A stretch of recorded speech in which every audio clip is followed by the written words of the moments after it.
Yes, so good to see you. Hello, Mike. Hi, Omar. Thank you very much.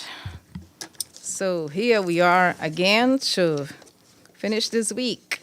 And I have three brief notes, and we will be done. I know it's a busy day, and especially our guests online. Here we go. The President of the General Assembly, Mr. Dennis Francis, delivered opening remarks at the UNRWA Pledging Conference, which he has convened to support the work done by the United Nations Relief and Works Agency for Palestine Refugees in the Near East, UNRWA.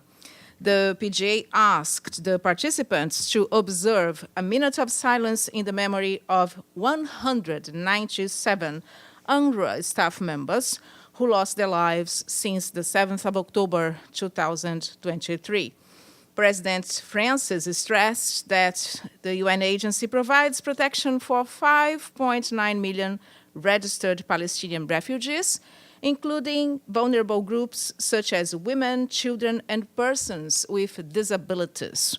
A total of 58 refugee camps addresses the humanitarian needs of 1.6 million people in Jordan, Lebanon, Syria, the Gaza Strip, and the West Bank, including East Jerusalem. The GA president said that it should deeply alarm us all that UNRWA is currently standing on the precipice of financial collapse. If nothing changes, UNRWA could be forced to cease operations this year. The agency's emergency appeal of $1.2 billion are underfunded at 18%. Mr. Francis highlighted that more than 90% of the Gaza Strip's population is displaced with nowhere safe to turn. The territory is grappling also with severe acute food insecurity with 500,000 people on the brink of famine. President Francis affirmed that in these extraordinary times, the UNRWA Pledging Conference cannot proceed on the basis of business as usual. The PJ is advocating for substantial contributions to be made. He also reiterated his call for donations by all stakeholders, including philanthropic organizations, the private sector, and individuals. Whilst speaking about the conflict in the region, Mr. Francis reiterated the General Assembly's resolutions in its emergency special sessions for an immediate and lasting humanitarian ceasefire, for the adherence to international law by all parties, for the facilitation of immediate humanitarian access, including the lifting of restrictions placed on humanitarian actors by Israel, and the unconditional and immediate release of all hostages. The Secretary General Antonio Guterres and the Commissioner General of UNRWA, Mr. Felipe Lazzarini, and the permanent observer of the Observer State of Palestine, His Excellency Mr. Riyad Mansour, also spoke at the opening segment, which is being followed by remarks from member states and regional organizations. There are 62 speakers inscribed on the list to deliver remarks. The meeting of the ad hoc committee to announce voluntary contributions to UNRWA is taking place in the Trustship Council chamber and will continue until 1 p.m., until resuming from 3 p.m. to 6 p.m. later today. As previously announced, the Commissioner General will speak to the press later on the outcome of the UNRWA Pledging Conference. And yesterday, the General Assembly adopted a resolution on safety and security of nuclear facilities of Ukraine, including the Zaporizhia nuclear power plant. This was part of Agenda Item 62 on the situation of the temporarily occupied territories of Ukraine.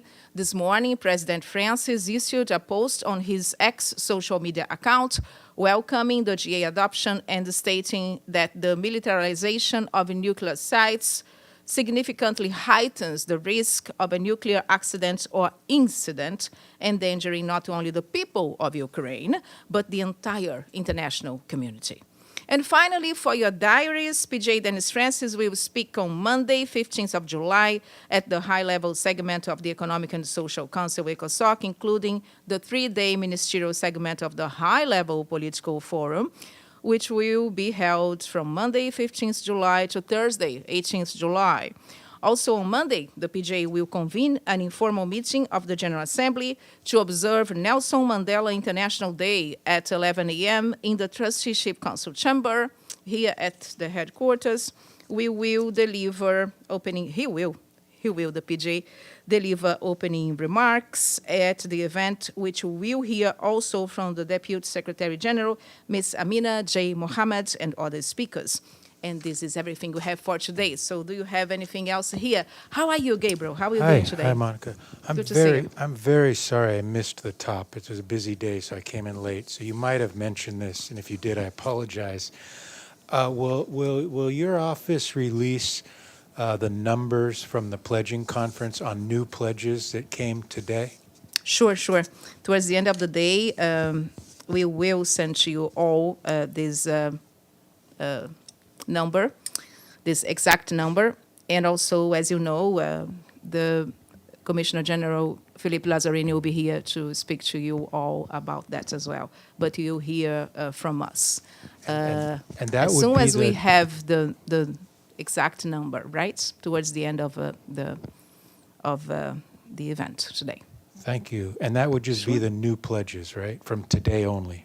Yes. Okay. Whatever happened today in that room from 10 a.m. to 6 p.m. So the outcome will be, of course, shared with you all. Thank you, Monica. No, thank you. It's good to see you. Hamid, It's how are not you? a question, but I was wondering. It's Mr. Francis who called for a moment of silence for those killed in the line of duty as UNRWA staff. Was it designed like that, or the SG, or in the opening? Why it came late when the president of the GA spoke? Then he called for that moment of silence. No, that was scheduled in the event, in the speech of the PGA. You will remember that the PGA also took part in the day of all staff members that lost their lives in the line of duty. And the PGA, of course, he sends his condolences to all who lost their lives since the 7th of October. We are talking here about, of course, the Israeli killed on the 7th of October after the Hamas attack, but also we are talking about the Palestinians and other people that got killed in the response of Israel to this attack in October.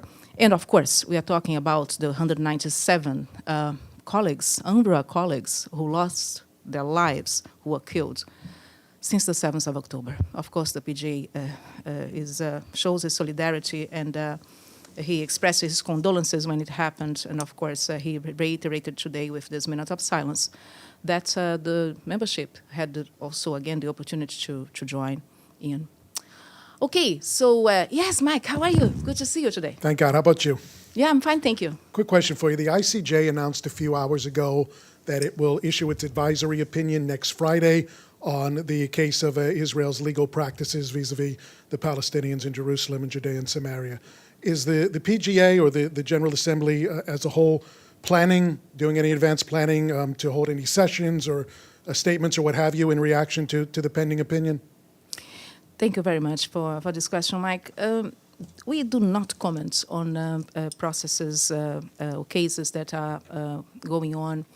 Of course, the ICJ, as you know, is one of the bodies of this organization, the 6 organs of the United Nations. But the PGA does not comment on these cases.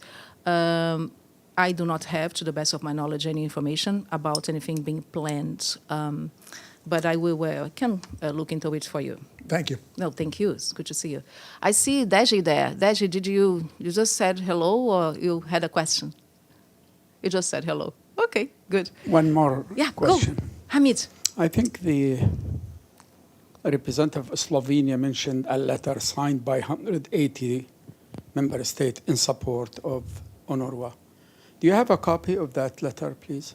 Can you share it with us? No, I would advise you to get in touch with the mission in question, and they certainly will have a transcript for you. Yeah. You are talking about the first speaker, the the Yes, minister of, it was the state mentioned. minister. Yeah, absolutely. I forgot if it, Yes, I no, think no. Slovenia. No, I think. very good. And we have a long day today, so I'm going to go back now to have a meeting with my boss. But I wish you a wonderful day of work and a wonderful weekend. I see you on Monday. Thanks.